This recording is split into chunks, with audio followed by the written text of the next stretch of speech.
नमस्कार मित्रों, स्वागत करता हूं आपका हमारे जेवी एन सी मेड सिंपल के इस चैनल में। दोस्तों, आज के इस वीडियो लेक्चर के माध्यम से हम लोग अपने I N I F S के यूनिट नंबर 36 के एमसीक्यूज़ को डिस्कस करेंगे, जो कि बेस्ड है डेरिवेटिव मार्केट पे। So friends, we have already discuss unit number 2 unit number 35। और फ्रेंड्स, आपको मैं एक जानकारी दे दूं कि डेली फ्री क्विजेज हमारे ऐप पे डेली कंडक्ट किया जा रहा है। और दोस्तों, अभी तक हम लोगों ने 60 क्विजेज कंडक्ट कर लिए हैं, यानी दोस्तों और प्रत्येक क्विज में 15 क्वेश्चन होते हैं, यानी 900 क्वेश्चन ऑलरेडी कवर्ड हैं। तो friends, if you want all this questions, यदि आपको इन सभी क्वेश्चंस को प्रैक्टिस करनी है तो फ्रेंड्स हमारे ऐप को इंस्टॉल कर लें और मॉक टेस्ट प्रोग्राम में इनरोल हो जाएं, ताकि आप इन सभी क्विजेस को, जैसा कि आपका जेईई आईएवीएफ एग्जाम का इंटरफेस होता है, सेम इंटरफेस में आप क्वेश्चन को प्रैक्टिस कर सकते हैं। तो चलिए दोस्तों, आज हम लोग डेरिवेटिव मार्केट को स्टडी करते हैं। मार्केट के लिए हम लोग आपके लिए एक विशेष ऑफर लाए हैं, जिसका आप लाभ उठा सकते हैं। सो फ्रेंड्स, ये ऑफर आज से आपको 50% का डिस्काउंट दिया जा रहा है। You are being given 50% discount, particular discount by using this, यानी कूपन कोड आपके सामने, आपको जो यूज़ करना है वो है वीकेंड 50 JCA। और इस पार्टिकुलर कूपन कोड को यूज़ करके आप इस ऑफर का लाभ उठा सकते हैं। तो फ्रेंड्स, हमारे ऐप को इंस्टॉल कर लें। ऐप का लिंक आपको डिस्क्रिप्शन सेक्शन में मिल जाएगा, और सेम लिंक आप यहाँ देख सकते हैं। You can see the link here also. So this is the link of the app, and you can install the app, enroll in any courses and get 50% discount. Now let's come to the first question that we have. पहला question आपके screen पर है, derivative securities क्या होता है। अपना value derive करे real estate property के वैल्यू से। ऑप्शन बी का रहा है सिक्योरिटी जो कि अपने वैल्यू को डिराइव करे कमोडिटी के वैल्यू से। ऑप्शन सी का रहा है कि सिक्योरिटी जो अपने वैल्यू को डिराइव करे किसी और चीज़ के वैल्यू से, जैसे कि स्टॉक प्राइस, कमोडिटी प्राइस या इंटरेस्ट रेट। और ऑप्शन डी का रहा है सिक्योरिटी जो अपने वैल्यू को डिराइव करे गवर्नमेंट बॉन्ड। यहाँ पे दोस्तों इसका ऑप्शन नंबर सी। देखिए, डेरिवेटिव सिक्योरिटी फाइनेंशियल कॉन्ट्रैक्ट होता है। मैं समझाता हूं दोस्तों आपको डेरिवेटिव सिक्योरिटी के बारे में। So basically this derivative security is nothing but a financial contract, जिसका वैल्यू कहां से डिराइव होता है। इसका वैल्यू डिराइव होता है दोस्तों value of any underlying asset. I think आप इस डेफिनेशन से, I think you are familiar with definition that it's derive its value from underlying asset, right. तो दोस्तों, ये जो अंडरलाइंग एसेट है ये कुछ भी हो सकता है। इसके अंदर चाहे आपका स्टॉक हो सकता है, या बॉन्ड हो सकता है, या कमोडिटी हो सकते हैं। तो डेरिवेटिव सिक्योरिटी को बहुत पर्पस की तरह यूज किया जाता है, जिसमें रिस्क को हेज करना। एक तो पर्पस ये है हेजिंग रिस्क, ठीक है। So this is one purpose, hedging risk पहला पर्पस है। उसके अलावा दोस्तों स्पेकुलेशन के लिए भी यूज किया जाता है। This is also use for speculation. Speculation purpose के लिए भी आप इस डेरिवेटिव सिक्योरिटी को यूज कर सकते हैं। आप इसे दोस्तों प्राइस मूवमेंट पे स्पेकुलेट कर सकते हैं, राइट, और गेनिंग एक्सपोजर टू मार्केट। तो मैं आपको कुछ एग्जांपल बता देता हूं डेरिवेटिव का, डेरिवेटिव सिक्योरिटीज़ का। जैसे कि आपने सुना होगा फॉरवर्ड कॉन्ट्रैक्ट या फ्यूचर कॉन्ट्रैक्ट, ठीक है। फ्यूचर कॉन्ट्रैक्ट के बारे में सुना होगा। तो फ्यूचर कॉन्ट्रैक्ट एक एग्रीमेंट होता है कि हम खरीदेंगे या बेचेंगे किसी अंडरलाइंग एसेट को प्री डिटरमाइंड प्राइस पे फ्यूचर डेट में। फिर एक ऑप्शन कॉन्ट्रैक्ट होता है, आप जानते होंगे। तो ऑप्शन कॉन्ट्रैक्ट क्या होता है कि एक होल्डर को राइट मिलता है, लेकिन ऑब्लिगेशन नहीं मिलता कि वो खरीद सकता है या बेच सकता है किसी अंडरलाइंग एसेट को प्री डिटरमाइंड रेट पे अनफिक्स्ड डेट। स्वैप होता है दोस्तों। स्वैप एक एग्रीमेंट होता है दो पार्टी में कि हम कैश फ्लो को एक्सचेंज करेंगे अंडरलाइंग एसेट। तो डेरिवेटिव सिक्योरिटी कॉम्प्लेक्स भी हो सकता है, रिस्की भी हो सकता है, लेकिन ये वैल्यूएबल टूल है इन्वेस्टर के लिए और बिजनेसेस के लिए। जैसे मान लीजिए कि एक फार्मर है, वो कॉर्न ग्रो करता है और उसको डर लगा हुआ है कि जो कॉर्न का प्राइस है वो घट ना जाए, ठीक है, इससे पहले कि वो क्रॉप बेचे। तो वो क्या किया, फ्यूचर कॉन्ट्रैक्ट एक खरीद लिया कि वो कॉर्न को जो है एक प्री डिटरमाइंड प्राइस पे बेचेगा फ्यूचर डेट में। तो इससे क्या होगा कि उसका जो कॉर्न का प्राइस है वो लॉक इन हो जाएगा, चाहे मार्केट प्राइस में कुछ भी हो, ठीक है। तो डेरिवेटिव सिक्योरिटी को स्पेकुलेशन के लिए यूज कर सकते हैं। जैसे कि एक इन्वेस्टर है जो कि जिससे लग रहा है कि ऑयल का जो प्राइस है वो बढ़ने वाला है, तो वो एक फ्यूचर कॉन्ट्रैक्ट खरीद लेगा कि हम ऑयल को सर्टेन प्राइस पे खरीदेंगे फ्यूचर डेट में। यदि ऑयल का प्राइस घट गया, ये बढ़ गया, ठीक है, तो इन्वेस्टर जो है प्रॉफिट कमा सकता है इस फ्यूचर कॉन्ट्रैक्ट से, ठीक है। तो यही सब पॉइंट आपको ध्यान रखना है। तो मैंने आपको हर एक एस्पेक्ट को समझा दिया डेरिवेटिव सिक्योरिटीज के रिगार्डिंग। आइए दोस्तों नेक्स्ट स्लाइड पे चलते हैं। और क्वेश्चन नंबर 2 आपके स्क्रीन पर है। आपसे पूछा जा रहा है दोस्तों एक SCRA। SCRA क्या होता है, सिक्योरिटी कॉन्ट्रैक्ट रेगुलेशन एक्ट। कब का एक्ट है ये, 1956 का एक्ट है। तो पूछा जा रहा है आपसे कि किस सेक्शन के अंतर्गत डेरिवेटिव को डिफाइन किया गया है, राइट। ऑप्शन है section 2 subsection A, option B है section 2 subsection B, option C है section 2 subsection AC, option D है सी सेक्शन 2 सबसेक्शन डी। दोस्तों देखिए, सही जवाब है इसका ऑप्शन नंबर सी। मैं समझाता हूँ। देखिए, ये इसमें जो सेक्शन 2 सबसेक्शन AC या सिक्योरिटी कॉन्ट्रैक्ट रेगुलेशन एक्ट में इसमें कहा गया है कि सिक्योरिटी जो कि डेप्ट इंस्ट्रूमेंट, शेयर, लोन से डिराइव हो, चाहे सिक्योर्ड हो या अनसिक्योर्ड हो, ठीक है। तो ये सब चीज़ें हैं। तो दोस्तों मैं आपको समझाता हूँ कि ये जो डेफिनेशन ये ब्रॉड है, इसके अंदर बहुत सारे इंस्ट्रूमेंट को इंक्लूड किया गया है। अब देखिए जो सेक्शन 2 सब सेक्शन है ये है ना, इसमें सिक्योरिटी को share, stock, debenture, bond, debenture stock, government security के रूप में डिफाइन किया गया है। सेक्शन 2 सब सेक्शन बी के अंदर गवर्नमेंट सिक्योरिटी को डिफाइन किया गया है कि गवर्नमेंट सिक्योरिटी एक सिक्योरिटी है जो कि सेंट्रल गवर्नमेंट क्रिएट करती है, इशू करती है। तो ये किससे रिलेटेड है? गवर्नमेंट सिक्योरिटी से रिलेटेड है। सेक्शन 2 सब सेक्शन डी की बात करें तो ये स्टॉक एक्सचेंज को डिफाइन करता है। तो डेरिवेटिव को डिफाइन करने वाला जो हमारा सेक्शन है वो सेक्शन 2 सब सेक्शन ए सी है। दोस्तों देख सकते हैं आप, हमारे जो एमसीक्यू सेशन होते हैं उसमें मैं हर एक ऑप्शन को एक्सप्लेन करता हूँ। सो this is the peculiarity of this particular session. So you please try to attend all the session that we daily conduct at 8 p.m. at evening. So that will help you in your upcoming JIB examination. Now अब पूछा जा रहा है कि ये जो unit हम लोग पढ़ रहे हैं इसका डेरिवेटिव के रिगार्डिंग क्या फोकस है। ऑप्शन ए कह रहा है कि financial instrument and commodities, option B कह रहा है real estate, obviously it is financial instrument and commodity. देखिए ये एक हिस्टोरिकल क्वेश्चन है कि ट्रेडिंग कब से प्रैक्टिस में है, जब से पैसा का इन्वेंशन हुआ, जब से प्री हिस्टोरिकल टाइम है तब से। लास्ट ऑप्शन कर रहा है कि मिडिल एज से, and the last option is industrial revolution. दोस्तों सही जवाब है इसका ऑप्शन नंबर बी। इसका सही जवाब क्या है? Option number B is the correct answer. अब क्यों सही जवाब है मैं बताता हूँ। दोस्तों ट्रेडिंग को प्रैक्टिस किया जा रहा है प्री हिस्टोरिक टाइप से, जब लोग गुड्स एंड सर्विसेज को एक्सचेंज करते थे एक दूसरे से, बार्टर सिस्टम। आपने इस नाम को सुना होगा, I think you are familiar with this name, barter system, right. तो दोस्तों ये जो अर्लीस्ट एविडेंस था ट्रेड का वो आया था 3000 बीसी में, 3000 बीसी, ठीक है, जहाँ पे जो मेसोपोटामिया के जो लोग थे और इंडस वैली के लोग ने ट्रेड को शुरुआत किया था। तो पैसे के इन्वेंशन के साथ ट्रेड एफिशिएंट हो गया, वाइड स्प्रेड हो गया। कॉइन को पहली बार यूज किया गया था कहाँ पे पता है आपको? मेसोपोटामिया में यूज किया गया था, ठीक है, 6000 बीसी में।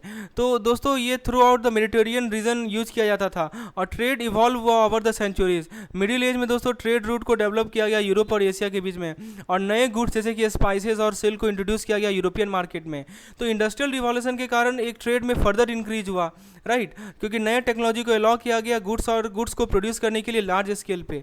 आज के समय में ट्रेड ग्लोबलाइज है, ठीक है, गुड्स एंड सर्विस को ट्रेड किया जा रहा है कंट्रीज के बीच में all over the world.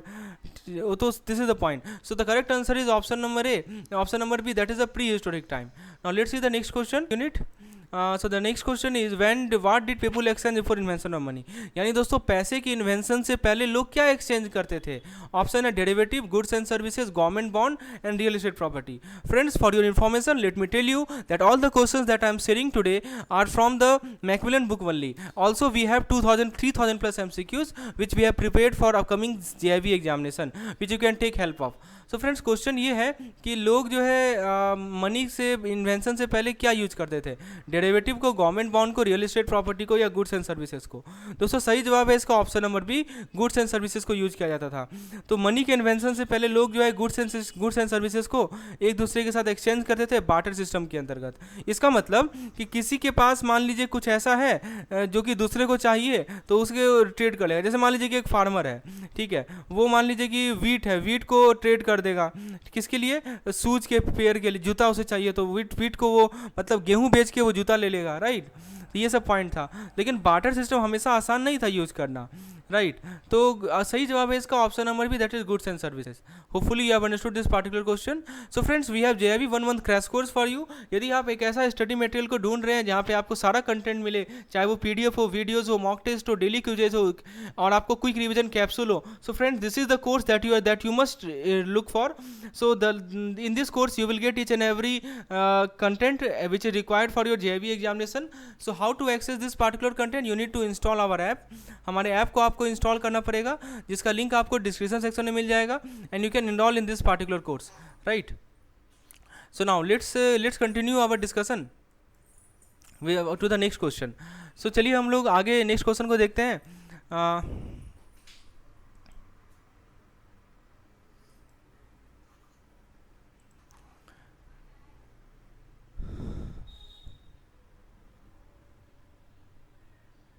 So friends, next question is regarding a method to record delivery date for going goods being traded. यानी उस मेथड का क्या नाम है जिसके थ्रू आप डिलीवरी डेट को रिकॉर्ड कर रहे हैं, right. So a method for record, okay, what was the, so I think I have skipped this question. What was the account पूछा जा रहा है कि जो अकाउंटिंग मेथड डेवलप किया गया था सुमेरियन के द्वारा क्ले टोकन और टैबलेट्स के बारे में, वो क्या था। राइट, ऑप्शन है कि एक मेथड था जिसके थ्रू डिलीवरी डेट को रिकॉर्ड कर सकेंगे जिस गुड्स को हम ट्रेड कर रहे हैं। ऑप्शन भी है कि एक मेथड था जिसके थ्रू फाइनेंशियल ट्रांजेक्शन को हम रिकॉर्ड कर पाएंगे पेपर डॉक्यूमेंट के माध्यम से। ऑप्शन सी है कि एक तरीका था जिसके थ्रू हम लोग गवर्नमेंट बॉन्ड और सिक्योरिटीज़ को ट्रेड कर पाएंगे। और लास्ट ऑप्शन है कि एक तरीका था जिसके थ्रू हम लोग फिजिकल कमोडिटी को स्टोर कर पाएंगे अपने वेयर हाउस में। दोस्तों देखिए, सही जवाब है इसका ऑप्शन नंबर ए। ये जो डिलीवरी डेट को रिकॉर्ड करना एक ज़रूरी चीज़ था बहुत सारे कारणों से। इसके थ्रू बिजनेसेस को ये इंश्योर करते थे कि गुड्स को डिलीवर किया जाएगा टाइम पे और करेक्ट डेस्टिनेशन पे। इसके थ्रू बिजनेसेस इंश्योर करते थे कि जो अपने जो शिपमेंट का प्रोग्रेस है उसे ट्रैक कर पाते थे। तो दोस्तों बहुत सारे तरीका थे डिलीवरी डेट को रिकॉर्ड करने का। एक कॉमन तरीका था कि अब स्प्रेडशीट को यूज करें, डेटाबेस को यूज करें। इसके थ्रू बिजनेस को ट्रैक कर पाते थे कि डिलीवरी डेट अलग अलग शिपमेंट का कितना है। राइट, तो option A is the correct answer to record the delivery date. अब दोस्तों सवाल ये पूछा जा रहा है कि जो क्ले टोकन है, जो टैबलेट है, उसमें क्या यूज़ किया जाता था। ठीक है, क्या रिजेंबल करता है आज के समय का, stock and bond, future contract, option contract, real estate property.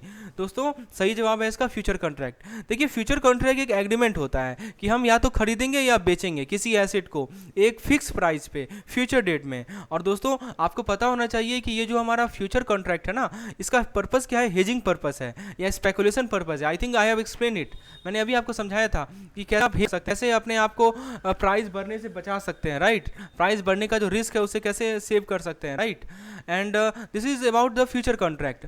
तो दोस्तों सुमेरियन ने क्या किया कि वो लोग क्ले टोकन और टैबलेट को यूज करते थे ट्रांजेक्शन को रिकॉर्ड करने के लिए जिसमें फ्यूचर डिलीवरी ऑफ गुड्स होता था। जैसे मान लीजिए ग्रेन हो गया या लाइव स्टॉक हो गया, राइट, उसका फ्यूचर डिलीवरी होता था। जैसे मान लीजिए कि एक किसान है, वो एक मर्चेंट को क्ले टोकन भेज, ठीक है, जो कि रिप्रेजेंट करता है कि कुछ अमाउंट ऑफ ग्रेन जो है डिलीवर किया जाएगा फ्यूचर डेट में, और मर्चेंट का उस टोकन को यूज करके ग्रेन को सिक्योर कर लेगा। ठीक है, तो क्ले टोकन और टैबलेट का यूज करना ताकि फ्यूचर कॉन्ट्रैक्ट को रिकॉर्ड करें, ये सुमेरियन को अलाउ किया। This allowed Sumerian to manage risk and to trade goods more efficiently. Right, so तो यही चीज़ आपको समझाया गया है क्ले टोकन का के बारे में। Now let's see the next question. पहला रिकॉर्डेड एग्जांपल डेरिवेटिव ट्रांजैक्शन का कब आया। राइट, तो ऑप्शन है 600 AD, 600 BC, 1600 AD, 1600 BC। Correct answer is option number B, that is 600 BC। Right, now let's see the next question. किसने negotiate किया call option को olive oil presses में। पहला recorded example of the derivative transaction. Sumerian, Egyptian, Greek, Thales of Miletus. Correct answer is Thales of commodity used in the first recorded example of derivative transaction. यानी दोस्तों जो पहला recorded example था derivative transaction में, उसमें commodity कौन सा use किया गया, गोल्ड को, ऑलिव ऑयल को, व्हीट को या कॉटन को। So friends, correct answer is olive oil. We have just discussed. Okay. So all these questions are from a Macmillan book. We have JIB PDF plan for you. जिन लोगों को केवल PDF की requirement है, जिसके अंदर theory PDF, MCQs PDF, unit wise theory और unit wise MCQ आपको मिलेगा। और दोस्तों आपको प्रीवियस ईयर क्वेश्चन का PDF मिल जाएगा। साथ ही साथ you will get quick revision capsule for quick revision, so you can opt for our JIB PDF plan. This plan is also present in our courses which you can install from our app. Now what was the main way commodity were traded in Antwerp after the opening of its bourse? Option contract, forward contract, spot contract, swap. Correct answer is forward contract. What is considered by many to be the first truly modern future market? तो पहला modern future market किसे माना जाता है। Right, तो option है the Chicago Board of Trade, the New York stock exchange, the London stock exchange, the Dojima rice exchange. So correct answer is option number D, that is Dojima Rice Exchange. Now when was the Chicago Board of Trade founded? Chicago Board of Trade का foundation कब हुआ? 1548, 1648, 1748, 1848. Correct answer is option number D, that is 1848. What was the traded in Chicago Board of Trade? तो Chicago Board of Trade में क्या trade किया जाता है? Agriculture commodities, government bond, real estate property, options and future contract. So correct answer is agriculture, commodity and metals. Option A is the contract. And what was the purpose of bourse in Antwerp? To store physical commodity in a warehouse, to trade option contract, to trade forward contract, to trade government bond and securities. तो दोस्तों एंटीवर्प में जो boss था इसका main purpose था कि हम forward contract को ट्रेड करें। Option C is the correct answer. जो बॉम्बे कॉटन ट्रेड एसोसिएशन था, इसने फ्यूचर ट्रेडिंग को कब स्टार्ट किया? 1875 में, 1975 में, 1885 में, and the last option is 1985। सो ये जो बॉम्बे कॉटन ट्रेड एसोसिएशन था, इसने फ्यूचर ट्रेडिंग को स्टार्ट किया था 1875 में। Option number A is the correct answer. So friends, this is our app interface. You can download our app from Google Play Store, JVN CIB Made Simple. After downloading, this type of interface will open, and you can just install this particular app. This is the contact number to which you can contact me for any query related to JIB examination. Do like and share, and the next unit lecture will be uploaded in the next day. So